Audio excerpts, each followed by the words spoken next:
Hello everyone, and welcome to what we're calling the first virtual national roadshow. We've been up and down the country with the real thing, but COVID has obviously changed things a lot, so we're trying something a wee bit new tonight.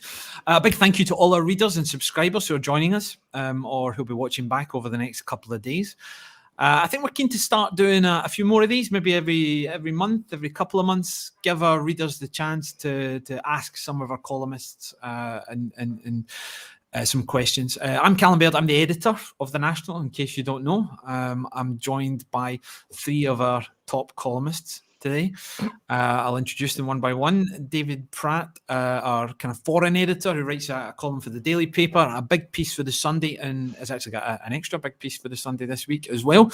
If you follow his Twitter feed, it looks like he's living in the set of a movie at the moment with all the kind of Hollywood blockbusters that are being filmed in Glasgow. How are you doing, David? Very well. Good evening, everyone.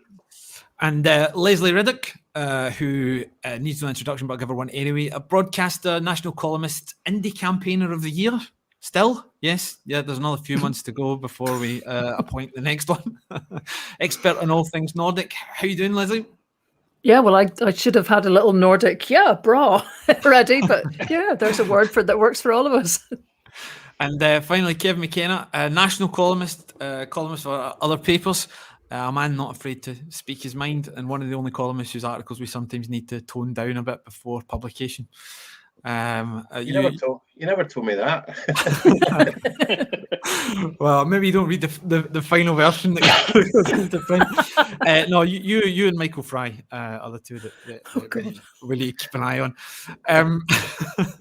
So lots of questions have already come in from readers. So we're just going to keep it. We're just going to try and get through as many of them as possible. Lots of similar questions about independence, about Boris Johnson, about the movement, what's happening there. So we'll try and get through as many as possible. But if you're watching at home live now and you want to put some questions in the chat or make some comments, please get involved, and we'll try and answer them if we can, if we have time. Probably keep going for about an hour. We'll see how it goes. I'll probably try and finish up about 8:30, depending on how we get through everything. The only other thing to say is that there is going to be a subscription offer probably going along the screen at some point. I'm not going to read it out myself, but there's a code. In fact, there it's there. You can see it now. So please consider taking out a subscription to Scotland's only pro-independence newspaper, still the only one. And every reader and subscriber that we get allows us to do what we do and commission great writers like these and hopefully put on events like this going on in the future. So let's get started then. Boris Johnson is in Scotland. He doesn't have any time to see Nicola Sturgeon. I've heard through the grapevine that he might be meeting some newspaper editors. I wasn't invited, obviously. But she says that it's strange that he has rejected her request to meet. What does this mean? Does it show Boris's contempt for Scotland? And what will the AFM be thinking privately about this rejection? Should we start with you, Kevin? Yeah, it's a strange one. In my naivety, I somehow thought that when Nicola Sturgeon issued the invitation that it was one of those which had already been agreed upon by civil servants. And maybe that's quite endearing that actually people in these high-powered positions just kind of issue invitations the same as the rest of us do. And again, maybe I'm naive here. I just assumed that Boris Johnson would have accepted it, because that's what leaders do when you get an invite to speak, especially with issues surrounding, with all four nations still recovering from coronavirus. But then I watched Boris Johnson being interviewed on the BBC not long before, about an hour ago, and it was clear he just, can I use this word? It was clear he just didn't give a toss. It was like, that's fine. Yeah, that's fine. The interviewer just kept asking him, so why couldn't you meet Nicola Sturgeon? Because after all, you've made time to fit this interview in. You're going to be meeting the leader of the opposition, and he kept talking about COP26. That this was the prevailing reason he had to be here, and that he was conveying the impression that this was occupying so much of his time that he just couldn't possibly fit in half an hour or so with the First Minister. But Boris Johnson, by his own admission, doesn't really. I'm not saying he wouldn't give a toss about COP26, but the way he was talking about it, it was like, oh, is it COP25? Is it COP27? It was that COP something, and then he was pointing over behind him in the Glasgow landscape. Yeah, it's over there. It's over there. And then I realised that he just doesn't really take Scotland that seriously, and he doesn't take the Scottish government or the need to talk to the Scottish government all that seriously. And I think it's an opportunity for Nicola Sturgeon and the Scottish government in future when Boris Johnson, the next time he says, I care about the 4 countries of the United Kingdom, it means an awful lot to me. Well, it clearly doesn't.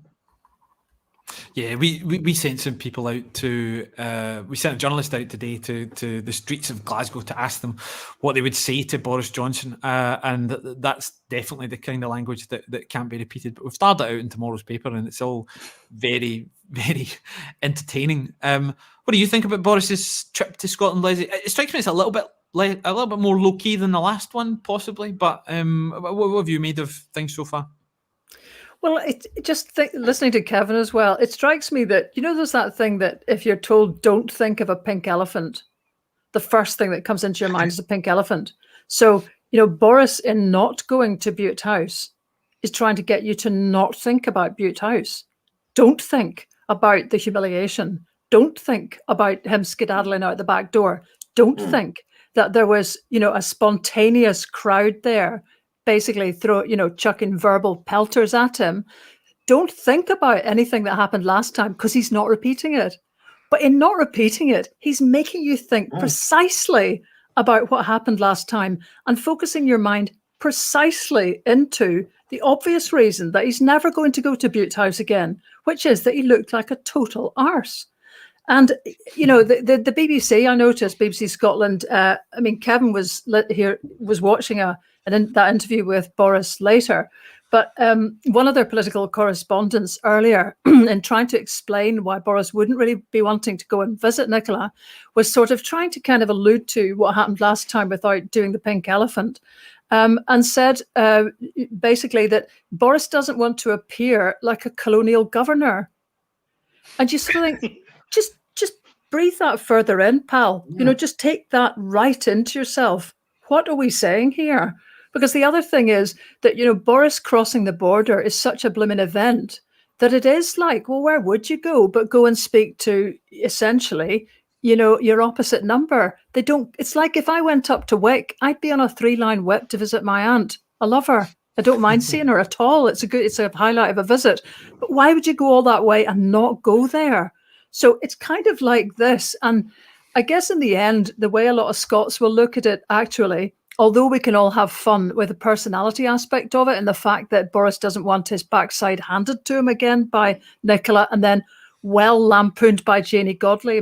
God almighty, would that not make your summer? It's a thing about position, not personality. Because the point is the position of First Minister of Scotland is meant to mean something. There's meant to be 4 nation stuff going on. There's meant to be a need to coordinate, in any sort of normal governance systems that were worth the candle, you would actually be meeting very frequently.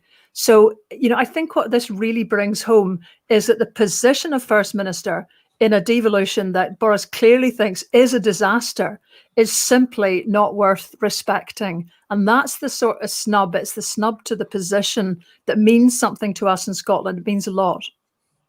Yes, absolutely. And if it well, it's not going to be, but if it was a Tory First Minister, you're almost certain that the Prime Minister would visit. But you get the sense almost that the torn between I say wanting to show respect to Scotland, but I mean that only in the sense of they don't actually want to, but they want to be seen to be doing that, and not wanting to present Boris as an equal to Sturgeon, because that's also bad for them, they think, in independence terms. What have you made of it, David?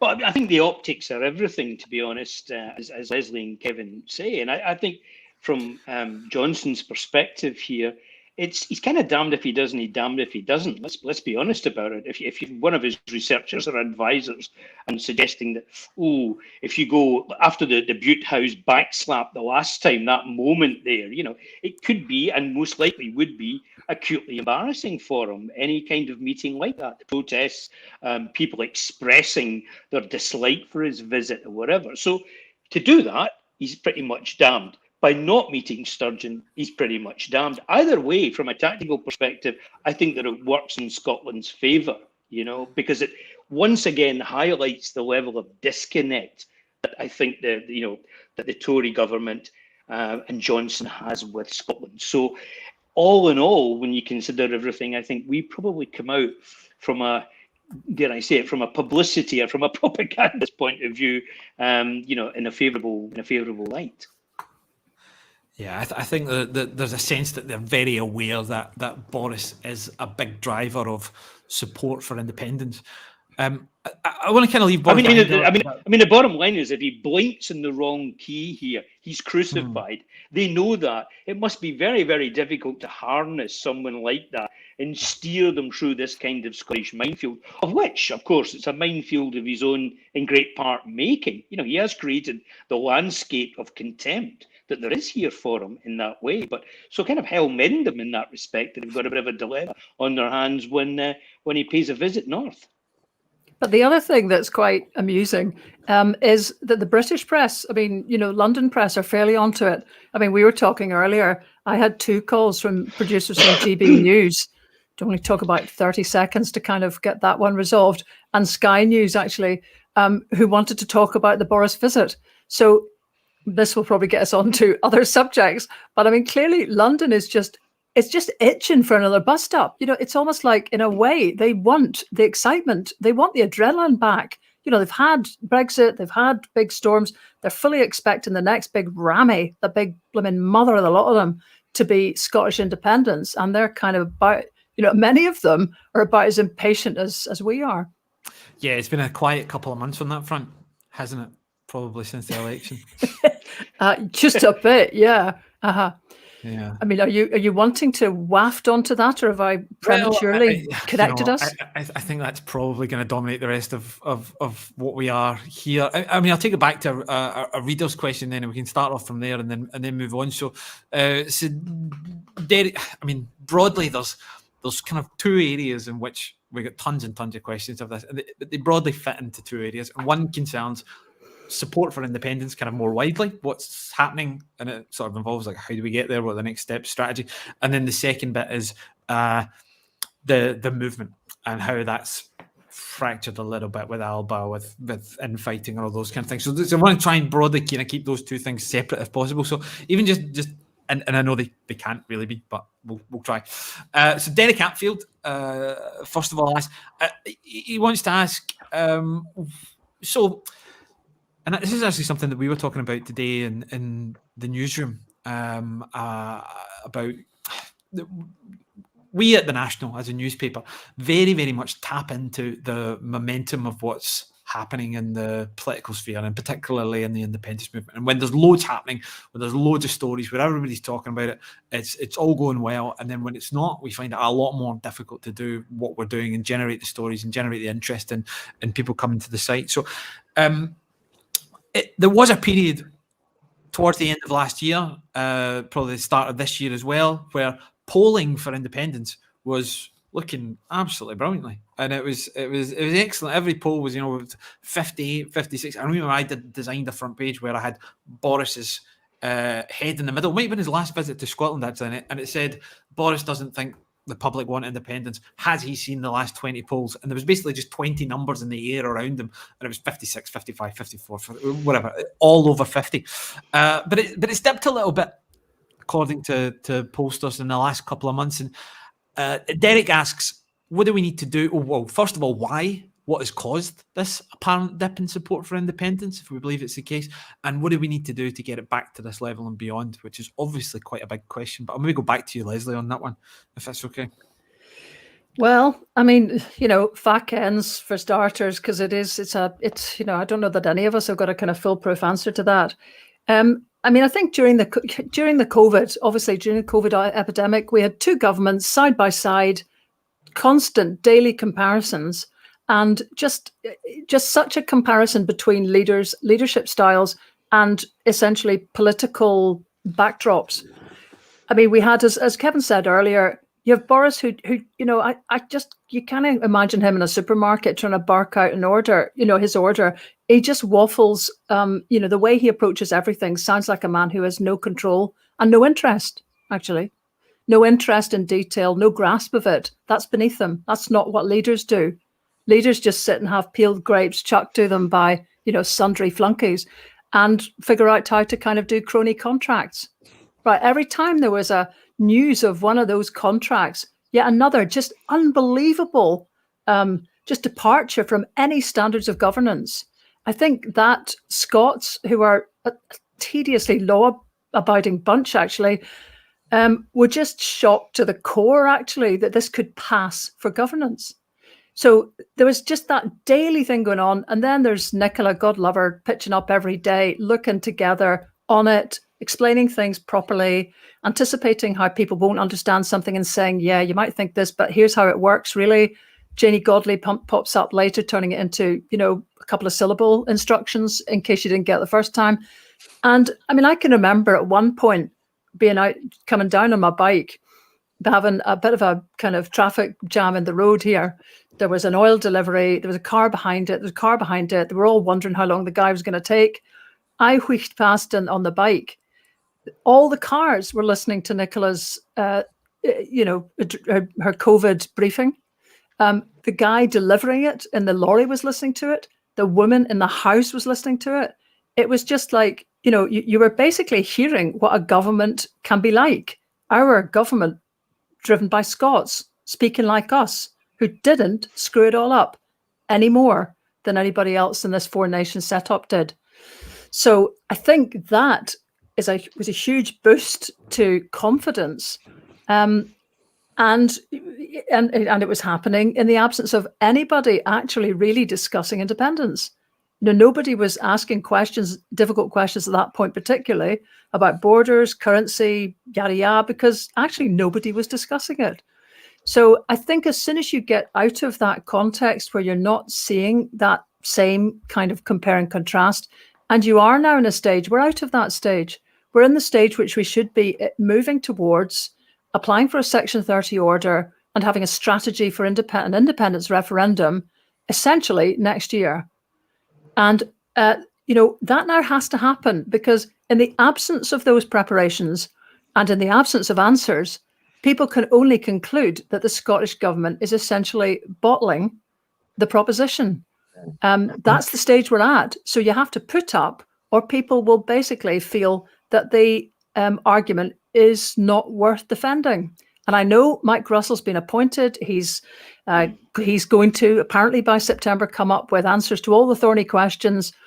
It would be a triumph of hope over experience to think that the SNP conference, now conveniently online again, will be a particularly robust one. But it has to deal with this. And yet I don't know if the SNP membership are able, technically, or willing to push if they don't get anything resembling a clear, proper strategy for independence. So you can't be half pregnant anymore. No. It's too late. I think what we're hitting on the theme of tonight's, the whole of tonight's topic, what now for independence? And that is what Lesley is clearly sort of alluding to there. I'd like to kind of start off on a positive note and say, I think the desire and the passion for it is still immensely strong. I don't think it's been as weakened as much as people think. Having said that, there's no question that it's gone off the boil. There's no question about that at all, as the polls reflect. And I think there's three reasons for that. And let me just take those three reasons, what they are, in my opinion. The first is an obvious one, and I'm not using this as an excuse. I'll come back to that in a moment. But clearly, we're in the middle of a global pandemic, so people's sort of distractions are elsewhere. The focus has been elsewhere. I think, secondly, most importantly, there has been a failure by our elected representatives. Let's be frank here, in terms of taking the fight to the opposition and taking the fight to the unions. That's a crucial factor, and that failure to take that fight has resulted in frustration, anger, mistrust, I think, within the ranks of many within the independence movement, which has cast them against each other. So those three contributing factors here almost inevitably mean that things have gone off the boil. In 2014, we had Project Fear. All the unions need to do right now is point to the squabbling, and that does the job for them. That erodes the whole position quite effectively. So it has gone off the boil. So what we now need to do is take at least those three areas and the other areas that Lesley alludes to, and start to look at practical, real tactical efforts to step forward on this, And it's one thing saying Mike Russell's been appointed to do this and that and whatever. There's lots of promises here. There's been lots of this stuff said before, but we really need to nail down what these practical steps are. And some of them may need to be quite radical, frankly.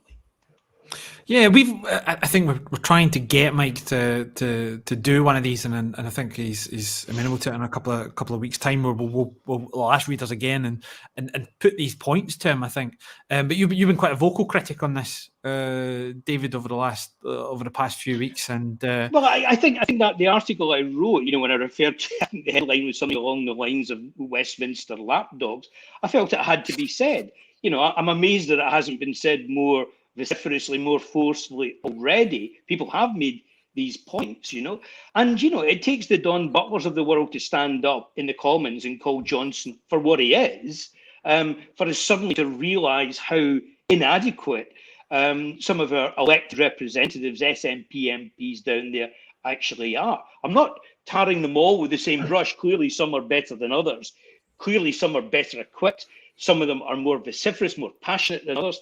That's par for the course with any kind of party grouping in a chamber like that, But I think they've had to sit up and take notice. And it's interesting that has kind of caught the brush fire. The brush fire is alight now. People are aware of this and they're asking more of these elected representatives. Maybe we can talk about what we think they should be doing as the discussion goes on. But I think in the first instance, we need to recognise what those failings are.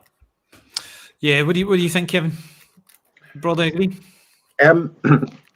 I think it was inevitable the longer the pandemic went on, and let's face it, this time last year nobody even thought that we'd be talking about the pandemic or talking about dealing with it beyond Christmas. And at the beginning, I looked, the way that Nicola Sturgeon was approaching it, and her clarity and her qualities of leadership in delivering what were potentially life-saving messages was a massive difference. There was a massive difference between her approach and Boris Johnson, and it's you can't overstate how much Nicola Sturgeon's daily coronavirus briefings meant, especially to people in peril, people who were shielding, people who genuinely were fearful for both themselves and vulnerable members of their family. And when you have these life and death messages being delivered cogently, eloquently, and with clarity, it gives you confidence, because what else do you want to derive confidence on more than matters of life and death? And then when you saw the kind of shambling apology for coronavirus briefings by the chap down the road, then obviously that was going to translate into good numbers for independence, because Nicola Sturgeon is the face of independence. Of course she is. But then, as the pandemic goes on and the vaccine program is rolled out, and we knew that Tory government ministers would weaponize that, and there was the two messages, that the fact that British academics had beaten the rest of the world showed that we could go alone beyond Brexit, and that Britain was saving the rest of the world, and Britain was leading the world. You know, this kind of Britannia rules the waves slogan, which Tory ministers reach for whenever Britain is seen to have done something well. It was on the Olympic breakfast the other day as well, just because we won a couple of goals at the sailing. And so when that happens, and then you've got to also bring in, you know, the European Championships, seeing crowds in pubs and football stadiums, and people just feel a little bit more comfortable, and they get desensitized to the more extreme behavioural elements of Johnson's government. You know, like, who remembers Matt Hancock? When was the last time we had any reference to Matt Hancock? Every other week, it seems, some Tory minister or their families or their friends is revealed as having had their noses in the trough of what we felt was public sector procurement. You know, this is you know, it's cartelism, but it's happened so often, and also so weak as Keir Starmer down south, that people across the UK become desensitized to you know, the objectionableness of this, the obscenity of it, and therefore, you know, the numbers kind of for Boris and for the union stabilise, because this has become the new normal. And you know, it's possible to criticise the Scottish government and maybe not taking advantage of that, but to borrow a phrase that David used with the previous question, they're kind of damned if they do and they're damned if they don't. If they do start targeting that egregious behaviour, you know, they're then subject to criticism that they're not getting on with the day job. When the numbers, maybe the coronavirus numbers, maybe aren't as sunny north of the border as they once were, then you will have any number of commentators, and we know who they all are. We've all worked with them, saying, well, you know, Nicola thought she was on control of this and she was propagating this, but she's not so loud about it now. So, yeah. They're held to a different standard, though, aren't they? Because the question I kind of would ask is, you know, why do every Scottish Government civil servant who's working on the case for independence during a pandemic have to immediately pause and not touch anything else, and just until whenever it is that we're going to start back again? And yet it's okay for the UK government to set up a union unit, which probably existed in about 4 or 5 different forms before it got kind of closed down, and God knows what it is there. But there's some of that, but that they're held to different standards, aren't we? Well, I think I wrote about this not so long ago, that, you know, those who were saying that that you can't, you know, how dare Nicola Sturgeon and her government talk about independence when there's a raging pandemic? And you're saying, really? I mean, we're talking about a 6-month campaign in a highly you know, an educated population who are well informed about the issues. It doesn't take, you know, the country doesn't stop just to organise a referendum. Referendums happen all over the world. Elections happen all over the world. If people seriously think that Scotland is incapable of keeping its eye on the ball with the big issues of government, the day-to-day stuff, and organising a referendum, it almost shows a level of contempt of what ordinary Scots and educated Scots are capable of. You know, really, what does it involve? You know, does the country come to a halt just because there's a referendum? I mean, we fought a Second World War for 7 years against the most mortal enemy we've ever had, and the country, you know, country at home didn't cease to be. We basically just produced more aircraft, we produced more weapons, we produced much more in the way of engineering and creativity, even though, you know, we were about to be invaded. Government didn't collapse. Health service still ran, buses still ran, roads were still being built.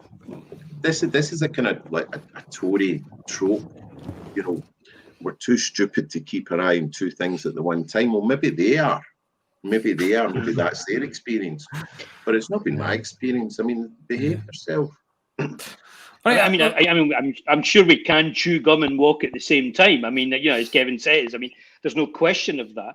And the other thing that bothers me about the pandemic is, if the pandemic is the kind of barometer or the benchmark by which we decide when a second independent referendum campaign should begin, once the pandemic is over, when is that decision made, and what constitutes that decision?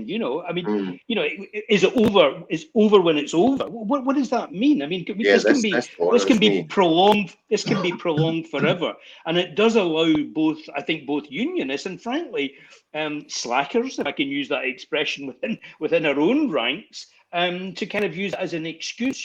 So we really need a kind of timescale thing mapped out there, even allowing for the kind of constraints that the pandemic's imposed upon us. Yeah, agreed. We'll just go on to what you spoke about a wee bit earlier, David, about practical steps and what can be done at the moment, because I agree that we should try and be constructive if possible and offer some solutions as well as some criticism. I do want to say we've got quite a lot of people watching, so just put your comments in. Please interact with us. I also wanted, I don't know if you could hear this, but I wanted to apologise for my daughter crying in the background. Maybe you couldn't hear it, but she only started when people started talking about inaction on independence. So I don't know whether that was a coincidence or not, but but let's go back to practical steps, Lesley. What can, I suppose the two parts to it, like what should the leaders, the Scottish Government, the SNP be doing, but then a kind of secondary part is what can we do who aren't them? Well, seems to me the SNP have to request a Section 30 order. They have to progress the referendum bill when Parliament returns. They then will end up in a situation where they're challenged in the courts, very likely. We can't tell how that will go. Then there has to be a response to how that does go. And when you get to that point, it's hard to know actually which of various things might happen. Now, it's just possible that the Scottish Parliament will be found to have the powers that it can proceed and have a lawful referendum. Clearly, if the Scottish Government's nervous about both, even mentioning independence actually during a COVID pandemic, they may well just be very, very loath to try and keep pressing onwards if they feel that they're in a sort of area of illegality. And sometimes it strikes me being run, having an administration run by lawyers is a dangerous thing. I mean, both Keir Starmer and Nicola have strong points and weak points. And one of them certainly is a tremendous nervousness about having official permission to do things. Quite obviously, Alex Salmond was a different kettle of fish completely, much more of a gambler, much more of a person to push forward and see what happens, and sometimes make stuff up on the hoof that actually caused problems for everybody afterwards, like the shared currency, which I think even the cabinet at the time didn't hear about until they saw it on television. So, the swings and roundabouts with every leader, but there has to be momentum. There has to be movement through this, because if you don't ask for a Section 30 order and potentially get knocked back, you don't change the character of the next set of elections. And this should change the character of them, because then everyone in Scotland knows where they stand. If we're knocked back, both by Boris Johnson and the courts, then we know that this is not hypothetical, but we've been told that this is Hotel California. You can never leave. There is no lawful way to leave the UK. And the next election becomes a mandate then for independence. Now, somebody needs to be pulling all that together and outlining it, running it. I really doubt that it will happen, because there's not even the faintest suggestion. There's not the faintest allusion to that kind of outcome by any of the leadership team. So what can we do? The difficulty is that people are tired. There's a lack of leadership certainly at SNP level, which has both prompted the formation of ALBA. and has led an awful lot of people to give up on the idea of the SNP's leadership. But to me, the problem with the thing is that because we are in a parliamentary democracy, and perhaps even unfortunately have a government of the hue that wants independence, that's the direction of travel most people will expect to take on this road, a legal parliamentary route. So it's very hard to substitute the missing action from the SNP leadership by anything that a movement does, because they're the ones with agency in this thing. We can keep the pressure up. Of course, I went to a Dundee All Under One Banner rally at the weekend, got blooming pelters for it, for just being curious, because some people don't want to attend All Under One Banner because they disagree with the politics. They're going to be holding big rallies. There's a question mark perhaps in the minds of some people as to whether or not they should be going. And yet I don't know how there's any other way of demonstrating that Scots want this question, a substantial section of Scots want this question to be resolved. Okay. I mean, if there's one thing we're all agreed on here, Callum, is that there has been a slacking off of momentum. There has been a loss of momentum. That momentum needs to be regained here. And again, Lesley was talking about the courts. That's one approach. There's nothing to stop us actually maintaining a multi-pronged approach to this, be it through the courts, be it through a more aggressive, a more assertive kind of role at Westminster. I'm not one for, pulling out of Westminster yet. I don't suggest that. I think it was George Kerrivan over the last couple of days in the National talking about the importance of having, I quite like the kind of military kind of metaphor really, of having a forward base down there, But, the point about having a forward base is it has to provide intel on the opposition. It has to harass the opposition. It has to make inroads in the opposition. And it has to feed back to the central base how best to kind of completely create a coordinated strategy. So there are multiple levels there in which that momentum could be regained at the moment. And by doing that, I think that in itself has a knock-on effect within the Scottish electorate. It allows people to see that things are being done. It allows people to see that that people are putting their head above the parapet here rather than just sitting on their hands. And that in itself can have an impact in the polls. These things are all inextricably connected. So, it needs this multi-pronged boldness really at the moment, I think. Do you know, I always thought it was very, very strange that I can't remember when it was, but a couple of years ago when the SNP walked out of Westminster, and we're told that the SNP signed up 10,000 members in the days after that. Now, I know that was, I'm speaking selfishly here because we sold a lot of papers in the aftermath of that and we took a lot of new subscribers. So for those reasons, obviously, I kind of like those things. But we were told at the time that was just the start of a bit more of a sort of disruptive presence. And I don't want to be critical because I'm not, but I find it a little odd that hasn't, because that seemed to go, it really made a big noise. I didn't see any kind of backlash or negativity around it, and yet it's been a bit of an isolated incident, and I can't quite work out why or get my head around it. I think it would be a great statement and a great PR move. It would resound across the world if the SNP said we're not taking up our seats in Parliament. Now, I don't know if there'll be a referendum before the next UK election. I have severe doubts because I'm just not sure, as Lesley alluded to, that they're committed enough to it. I don't think they've done detailed work on issues that the electorate would expect work had been done on, like our future relations with England, with the border, given what's happened in Northern Ireland, especially if we're seeking to re-enter Europe. Where's the policy papers that Nicola and her cabinet, had promised us? Where's the work on the currency? It's 7 years since the last referendum. But I think I don't see any great signs of the SNP group at Westminster making such a difference that it justifies their continued presence down there.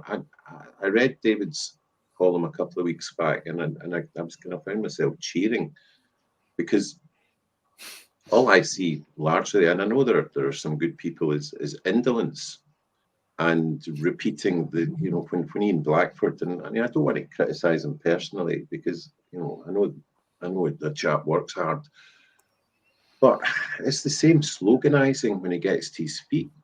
And when you've got Michael Gove, you know, treating him, you know, as his kind of drinking buddy next door, patting him on the head and saying, you know, we all like Ian, he's a nice chap, clearly doesn't take him seriously.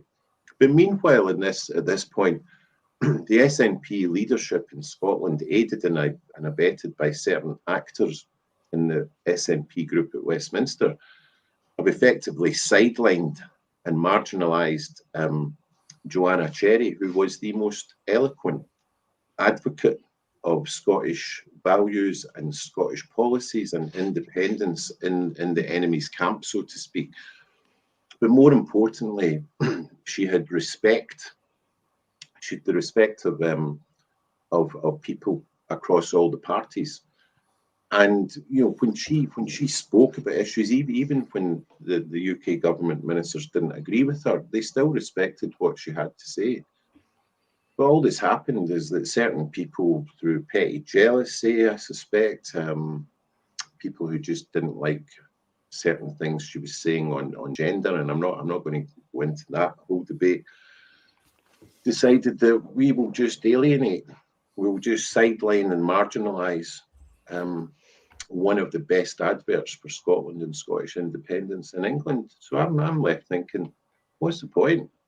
If the SNP MPs walked out and said we're not taking up our seats because after all we're not seeing anybody taking Scottish independence seriously at Westminster, I mean it would resonate around the globe, and it would kickstart a debate about independence. But the thing is though, I think the difficulty is that somebody might quite rightly say, well, is the Scottish government taking independence seriously because it hasn't asked for a Section 30 order yet?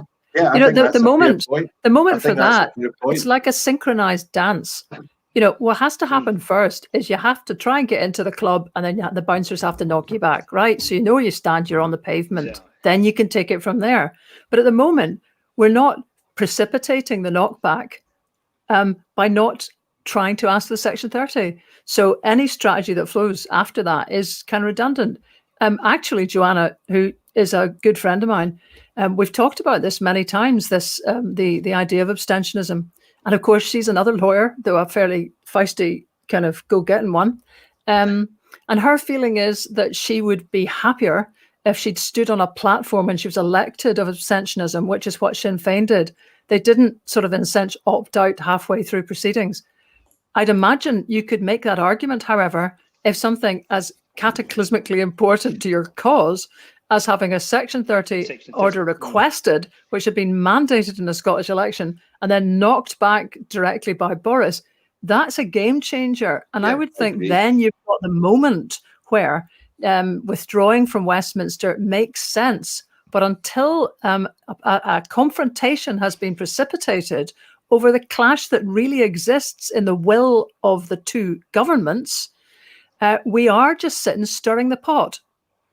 I couldn't agree more, Lesley. I think we have to force that confrontation now. It has to take place. It's only then will we know precisely who's up for this, who's not, and indeed what steps we need to take next, whether it be legal steps or otherwise in the process.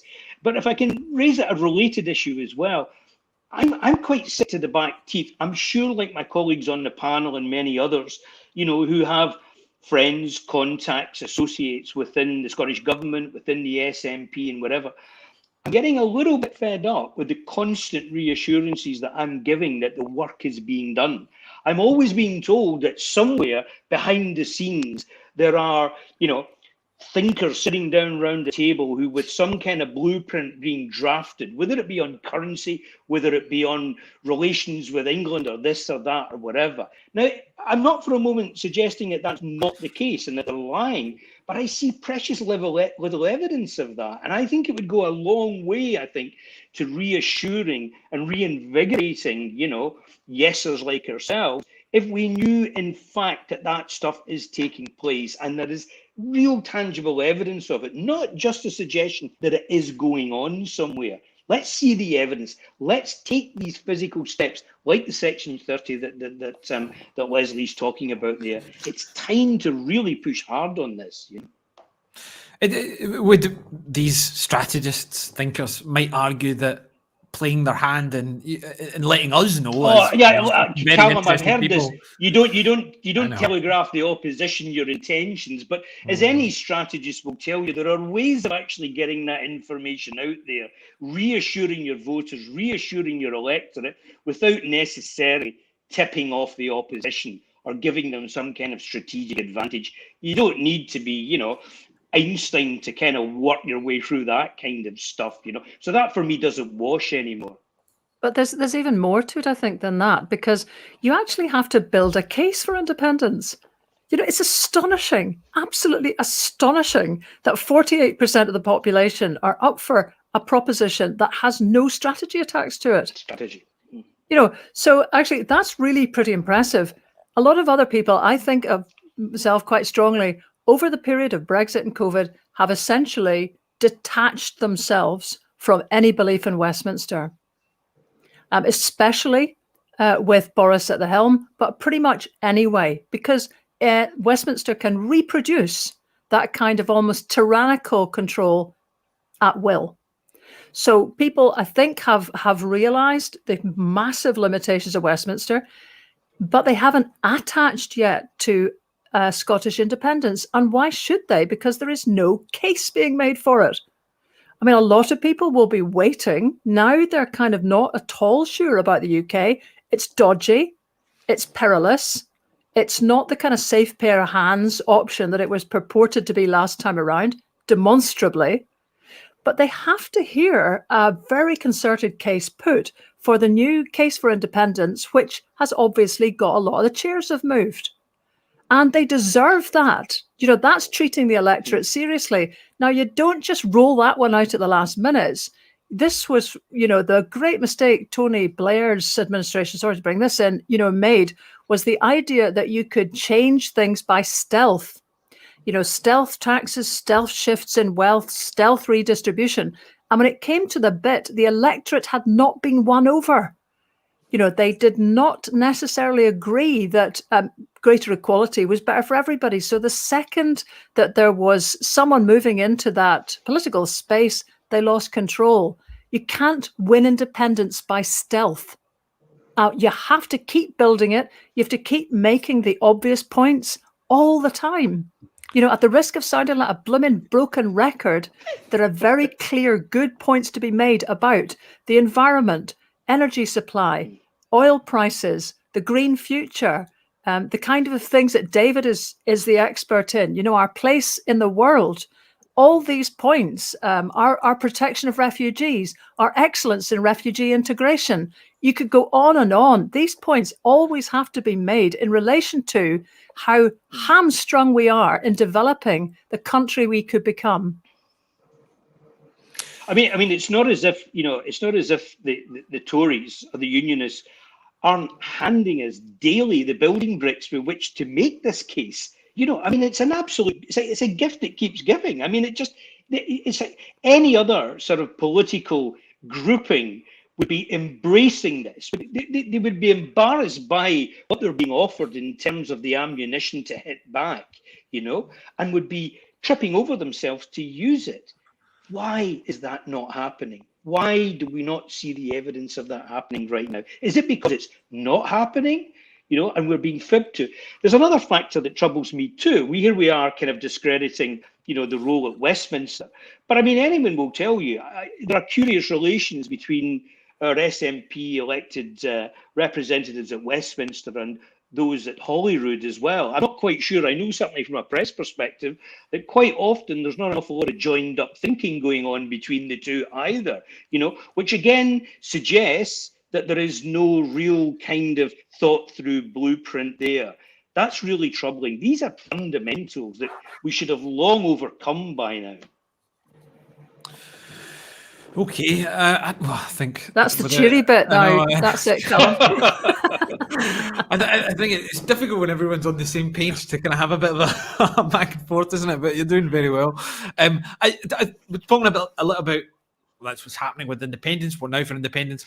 That's almost the cause, and the effect is disharmony, I think, among what was the movement and a reasonably united movement. It was, don't get me wrong, I don't have road sniffing glasses on. It was never completely united, but it certainly fractured quite a bit. And one of the questions that we got from quite a lot of people, I'll read one out in a second, is just what do we do to fix that? Alison Hall says, what is your recipe for uniting the impetuous Holy Willies at one end of the independent spectrum with broad church SNP supporters in the middle and timid swithers at the other end? I'm guessing Alison's in the middle. But anyway, what is the answer to that? Because that's a good question. Yeah. On you go, Kevin. Because if next month's SNP National Conference had been live and we were all present, I would have been approaching it with a degree of trepidation, and I know an awful lot of other people would have been. I mean, once upon a time, you rocked up to an SNP conference, and it was chummy. There was a kind of family atmosphere. There was even a kind of, latterly after 2014, there was almost that kind of festival-like atmosphere. People knew each other, literally, families were interlinked. And although that happened to a certain extent in some of the other National Party conferences, it was much more present at the SNP conference. But if we were rocking up to, the concert hall at Glasgow or Inverness or Aberdeen next month, there would be an atmosphere of ugliness, because judging by what I've seen in social media between the two main factions, it's not just disagreement over, for instance, the gender issue and hate crime legislation. I mean, we're seeing outright hostility occur between people who just a few years ago were linking arms with each other in protests and handing out leaflets with each other and standing in platforms with each other. So a healing has to take place, because the consequence of this is that if and when we do get the next referendum, the strength of the nationalist movement is one of the main strengths. The key strengths is in how many volunteers the movement can persuade to get out on the streets and put in the hours, literally morning, noon and night, 24/7. But if what I'm seeing on social media, and if the character of some of the defamations and the abuse that's coming back and forward is true, is characteristic, then I'm seeing an awful lot of people who were prepared to put in those hours and do the footfall don't want to, because they feel a certain amount of hostility.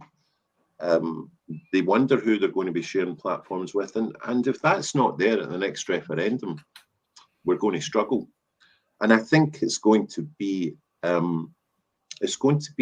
make demands on Nicola Sturgeon's leadership at how she does this. It doesn't help, and I don't make any apologies for mentioning Joanna Cherry again. It doesn't help when she and others that she has often alluded to feel that they are being attacked by members, some of whom are known to the leadership, and yet the complaints that they have made over a year and a half, 2 years, don't appear to have been investigated. And this reached its apotheosis when when Joanna Cherry was, had threats of sexual violence made against her, leading to the conviction of her attacker last week.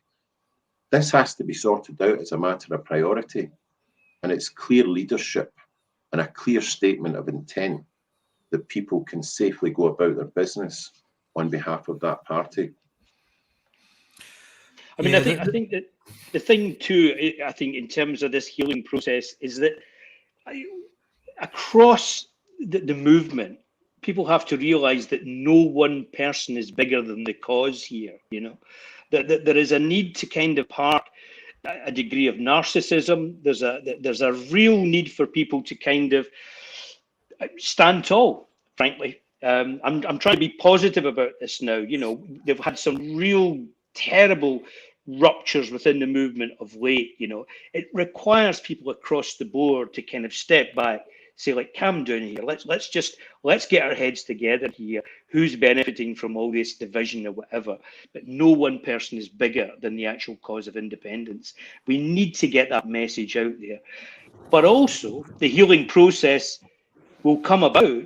I believe it will be helped. It will be speeded up if people also see that there are tangible, practical moves forward that Lesley was talking about earlier on. It's a combination of mood, mindset, as well as seeing physical, concrete examples there. All of that, I think, would help. It would help provide some kind of balm for the wounds that clearly are visible at the moment, and help us move back onto a positive footing. But can some of these wounds have been healed? I mean, it's been incredibly acrimonious in the election campaign, obviously. Well, okay. Well, why don't you imagine putting that question to some of our friends and colleagues within the movement? If you put it to them that, if they don't heal, they won't get independence. What would they choose? In which case, do they deserve independence? That's the bottom line here. They have to be bigger than that. You can't let these things fester in that way. That's a question I think we all have to ask ourselves, particularly those people who have been really, dishing out a lot of the toxin of late.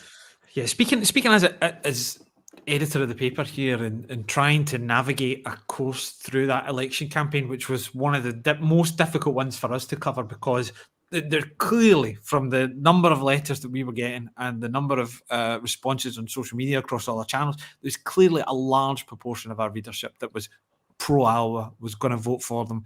And that proportion wasn't reflected in the wider population. But we found it really, really difficult. And we, even now, I'm still fielding complaints about being too pro-SNP at the expense of everything else, and too pro Alba, and it's a really, really kind of difficult balance to strike as a paper, I think, because we're a paper of the movement, we're a paper of independent supporters, we're not a paper of the SNP, we're not a paper of the Greens or any kind of party, but those people have to have a platform and a voice there, and it was just so difficult, and I found myself just fielding responses, writing emails to readers about, no, listen, did you not see those 4 stories that we did the other day? It was that, but people only see the one story that they don't like, and they don't see the 5 that they do.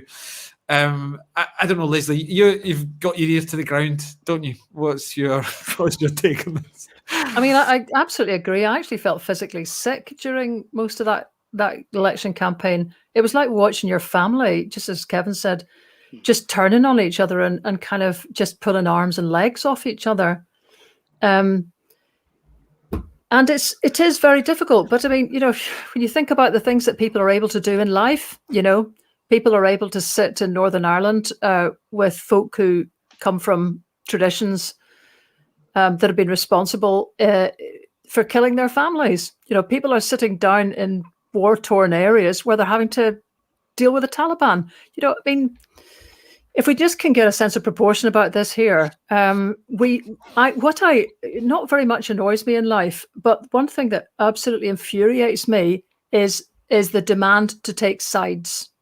Now, this might be the journalist in me, but it's also, I think, the rational person, because sometimes people are doing well and they might be right in aspects of what they do. Other times, they just aren't. And I am never going to be set up to get so thrilled to one person, one personality, one take, one party, that you can't call a spade when aspects of that are not working out. Now, you know, which part of the independence movement, which political party, which leader of the many, if you like, has got enough completely clean sheets behind them to be able to cast the first stone at anybody else here? I think absolutely agree with the lads that, you know, I was trying to think which fish it is, and I have a horrible feeling it's a shark that drowns when there isn't forward movement. I don't want to build a parallel between us and a shark, but, you know, when we don't have forward movement, we do start to drown. And this is what's happening at the moment, because people are just expending all their energy in trying to be right. And I think a lot of that is for the reason that there's feelings of grief that we have not even properly talked about since 2014. People felt so strongly, sometimes for the first time in their lives, about a political aspiration, a thing that could be achievable, all the I-been and stuckness of Scotland being swept aside, perhaps. And it was perhaps, but there was such a strong emotional attachment to that, and it went just like that. And it is just human behaviour that people seek someone to blame. And the longer there isn't a remedy, that goes on too. But the awkward truth might be there is not one person to blame for us not yet having got into Ref 2. You touched on this a few minutes ago when you were talking about people criticising you because you attended an all under one banner rally in Dundee. Rally. Yeah. And the people that I've seen who go on these were the people who were driving the campaign in 2014. These were the people who'd become radicalised in politics. These were the people that caused an awful lot of the joy and the momentum of the movement. But what I see is that, as you experienced, people are reviled by certain sections of the movement if they're seen to attend that, because simply by attending it, they're then associated with other ideas, when these people are saying, no, we just quite like flying a saltire and having a nice day out with the family, you know. Look, to be honest, you know, that every speaker at that Dundee rally was having a go at the SNP, was talking about Craig Murray, was talking, you know, there was one speaker from Alba had a list of criticisms of the SNP. There was a brilliant woman from Perth who was talking about refugees. There's a guy from Yes to Kirkcaldy who was actually a really moving speaker and actually broke down on the microphone talking about how bewildered he feels at the moment. And the thing that's keeping him going is his grandchildren. You know, if it's not for anything else to focus on, it's the grandchildren. So I took a lot away from that. I agreed with some points. I realized there was strength of opinion in others. I disagreed with others. For God's sake, this is called just being a sentient being in Scotland. There's 48 to 50 to 55% of this population in support of independence. That's a big phone box. There's going to be a lot of different people's views in there. So we just have to be able to take on board that they're allowed to express them. And we need leadership from the SNP to be pushing forward so that there feels like there's momentum and we don't stand like the ranks always do in everything before there's a battle, taking lumps out of each other. I mean, I'm always really encouraged by the fact, you know, given my area of expertise, as Lesley put it, you know, that Scots kind of grasp the notion of internationalism. You know, they reach out across the world. They're well received across the world. The problem just seems to be here at home, actually, when they get the bit between their teeth. So, you know, if some of that similar kind of solidarity, that idea of standing shoulder to shoulder can begin to manifest itself here again, you know, then I think, you know, we can move forward. You know, we need to think big again. We need to be ambitious. If we're talking about getting this momentum, you know, we need to think solidarity, not division. You know, we need to think strategy. You know, these are all the main planks. If we're going to be positive towards the end of this discussion, these are the things that we have, the battens that we have to pick up and start running with again. You know, they've been dropped or they've been mishandled, I think, of late, and the polls have reflected that. And it's allowed a kind of lethargy to kind of set in but there's nothing to stop us getting up on our feet and moving with this swiftly. And, time is of the essence here, given what the Tories are doing. There's no question about that. I'm certainly looking to the SNP conference and hoping that what comes out of that will be some serious positive kind of signs of getting on our feet again, Okay, great. Well, look, we've run a wee bit over time, or where we said we'd stop anyway. I think this is just a topic in which we could probably talk all night about.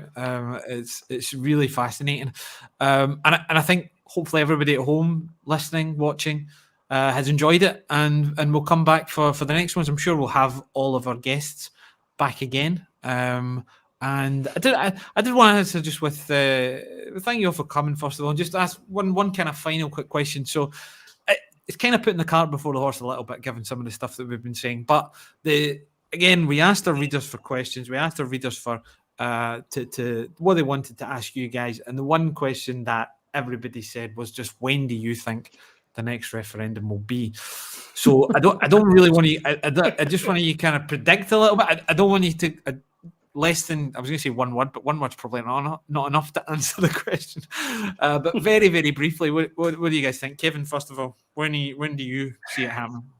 Unless I see any detail at the national conference, unless I see any proof that work has been done in the areas that David and Lesley had highlighted this evening, I can't see it happening before 2024. David? I'm constantly being asked, are you an early referendum fan? My answer to that is no, I'm a fan of winning a referendum.